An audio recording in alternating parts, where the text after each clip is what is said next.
Okay, here we are at the Hiawatha Condos in East Palatka. This is building number 5. We've finished up. Today will be the day to finish. Robert's cleaning up. They had a lot of blind mosquitoes and mold and mildew.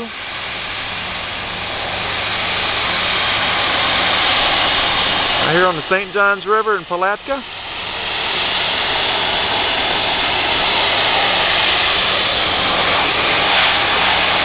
Sunshine Cleaning Service. Got Robert and Brian on the last building.